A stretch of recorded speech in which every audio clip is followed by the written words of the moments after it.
Now, just like we promised, it's 8:32. You're just in time for the conversation here on Look Up Weekend. We said we are looking at the opposition's next move. Raila Odinga just says that starting this Wednesday, he plans to hold rallies that are to oppose the government of the day, and that is the government of President William Ruto. Tonight on the program, we want to talk to Duncan Kegode, who is an ANC party youth leader, to just try and get deeper into the conversation and understand what this move means for the country. Thank you so much for making time for this conversation, Duncan. Thank you for the invitation. Thank you. Let's just get started on this particular issue. Yeah. From where you sit right now, this move by the opposition side, what does it mean for the country? First of all, it's their right, and it's also confined our constitution for the reasons of picketing, demonstrations, and even open rallies. In order for them to air what they feel that does not add value to the country of Kenya, or the political class of this nation is not seeing the right direction for the country. Okay. But the time this country, we are facing economic challenges.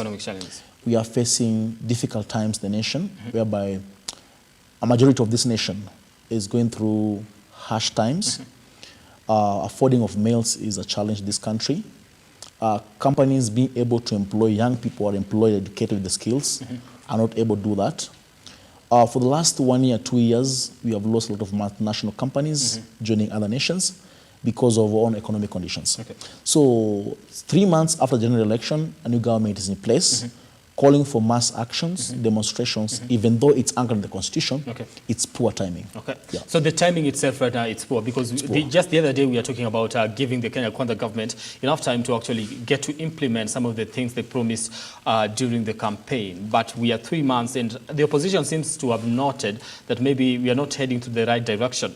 Now, when you look at it and the reasons they're giving as to why they want mass actions, do you believe they are justified to some extent to actually hold rallies?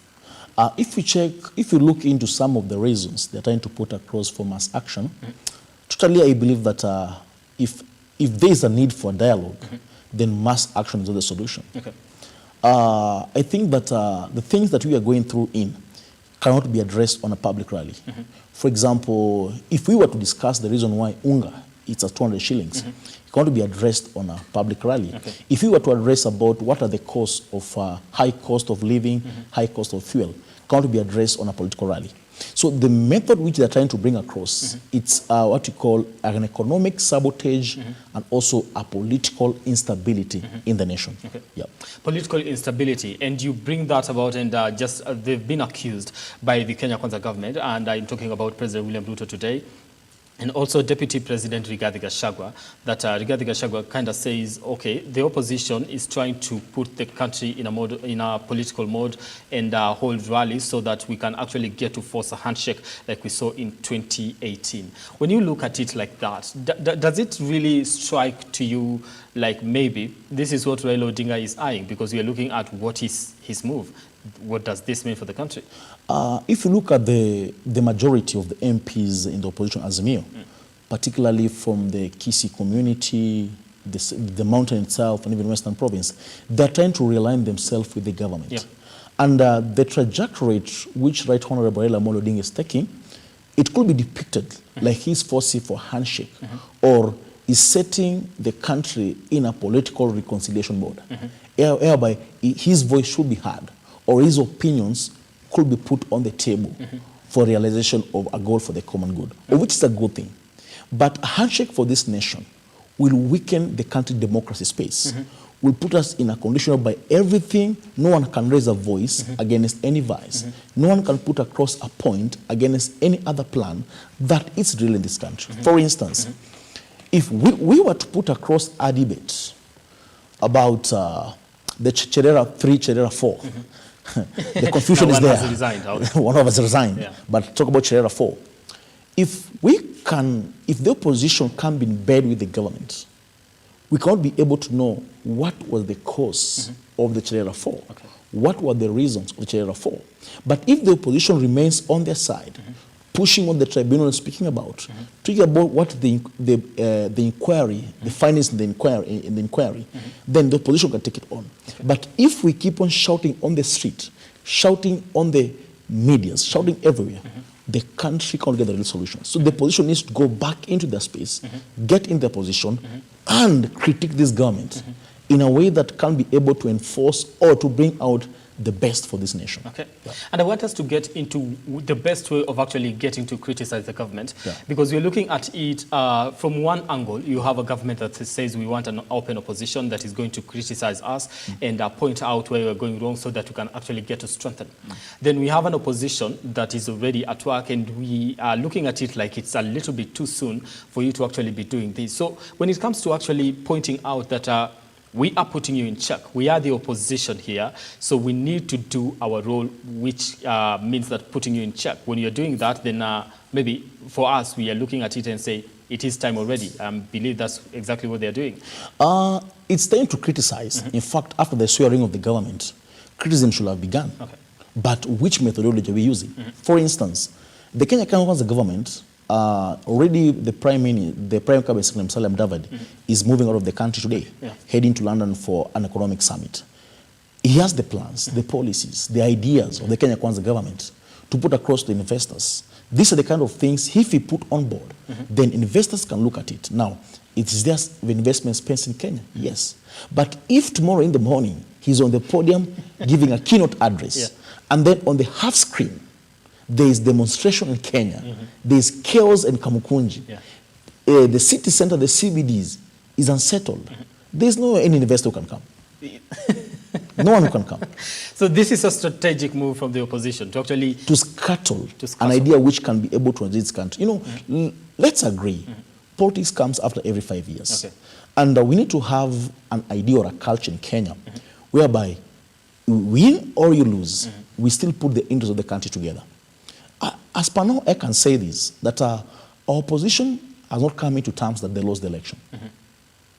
And whatever they're agitating for, most of the speeches they're giving out, they rarely mention, in the last weeks, they rarely mention about the economic times, the fuel code, talking about Chebukati, IEBC, we know what he did, we know who took this. That's not the right thing to do. We want an opposition which can put this thing into a collective pact, and then talk about, if we are bringing an investor, what is the cost? Where are we going to invest? Where is the company located? Where are we going to invest in? Okay. Not the trajectory and the tantrums being thrown on the podiums. Can't help this country. Okay. Yeah. Now listen, I was listening to the president today, and he says, okay, we are going to speak to the Ministry of Interior so that we actually ask him to provide security for the people that want to demonstrate, and actually tell us exactly, do you want to demonstrate for an entire week, months, or how many years do you actually want to do it? We're going to give you security, and that's the thing. But when you look at it like that, when we will be having demonstrations on the streets, and we have the Prime Cabinet Secretary out of the country to actually go and try and convince people to come and invest in the country, and yet when they look at it, it looks like we have political instability to some extent. Then what does this mean for the country? Does the government need to condone this and say we're actually going to give you security, or come up and say we will not allow you to actually, hold these demonstrations because it does not look good for the country out there?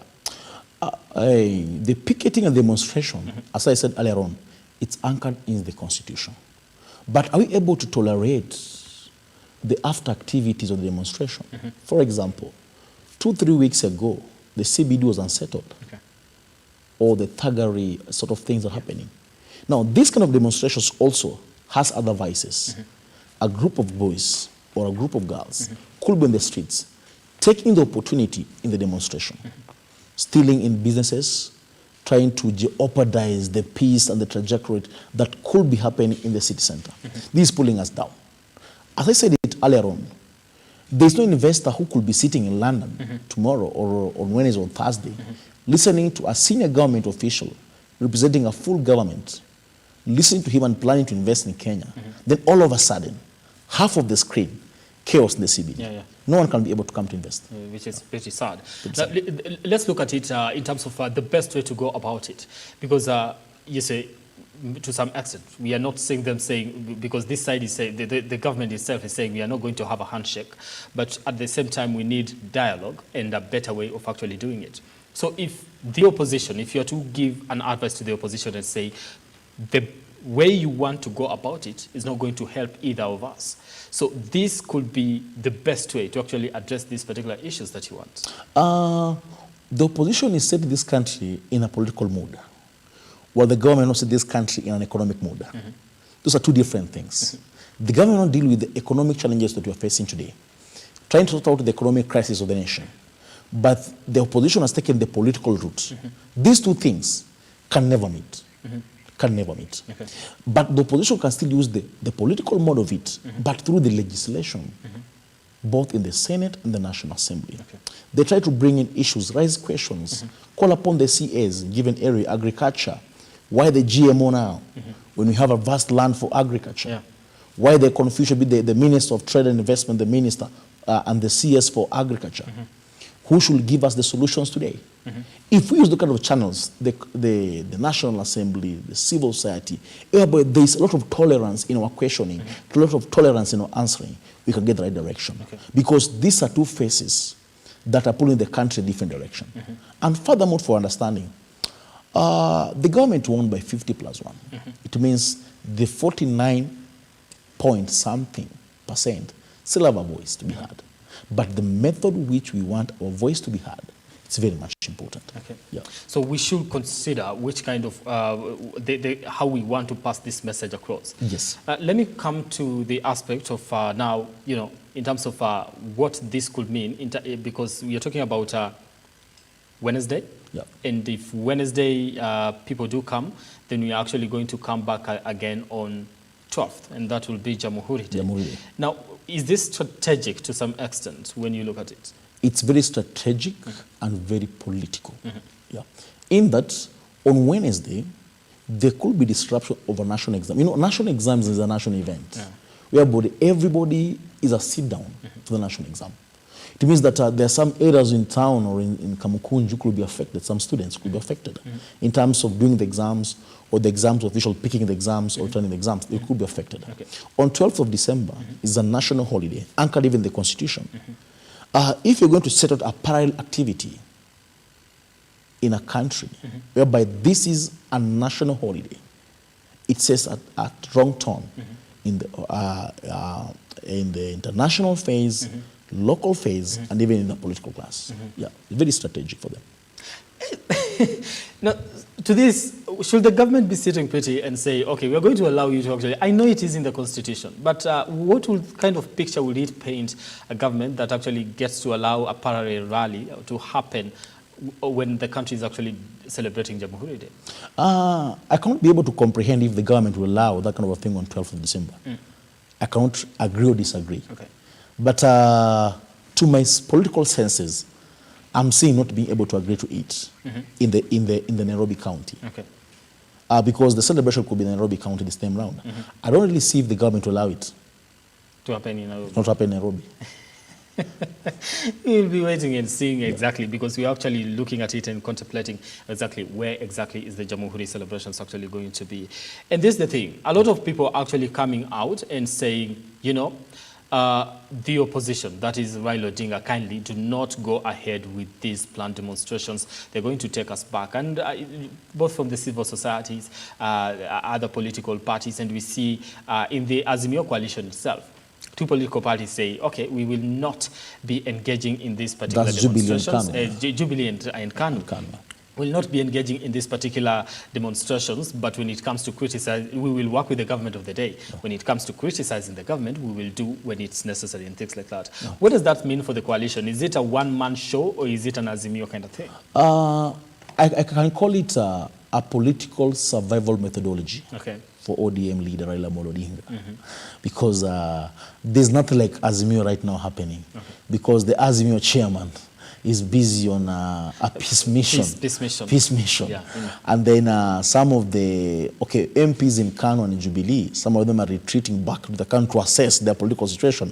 For example, the Jubilee guys, Lake of Kaindi Kega, he really survived politically because of Rigathi Gachagua, the deputy president. Okay.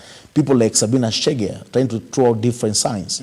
You go back to Western, most of the MPs are trooping back to the side of Salem Davadi. You also saw it with Tuoli. It means that now it is putting Raila Amolo Odinga in a fix, in a corner, which is just trying to raise a tantrum to see if he still have the masses on the ground. Okay. But for us to be able to understand the situation very well, it's becoming to be an ODM affair. And if you're going to be careful, this thing will look like it will be a particular region trying to agitate itself. Okay. And in this particular mode, he's going to lack the big players in the game. You know, in demonstrations and rallies, you like the big players. For example, he will lack James Agiorengo because right now he's back at home playing the local politics as a governor. The likes of Oparanya, Honorable Paranya, the former governor of Kakamega. Exactly.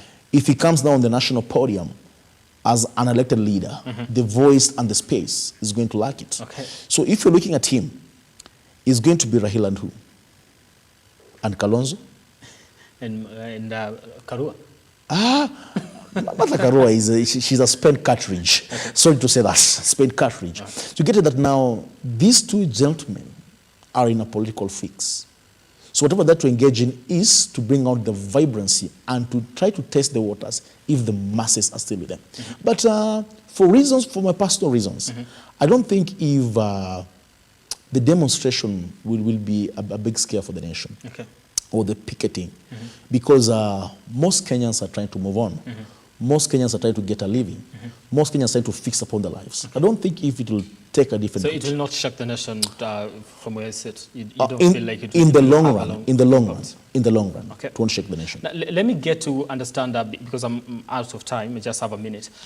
When it comes to the opposition itself, right now we are looking, because we are talking about the Azimio One Kenya coalition. But right now we are looking at some of the parties within the Azimio coalition. They are actually retreating and distancing themselves from the demonstrations and all that. And Raila Odinga, just like the other day we saw Francis Atwoli, shaking hands, leaders from the Western Kenya actually going to the other side, which is the government side.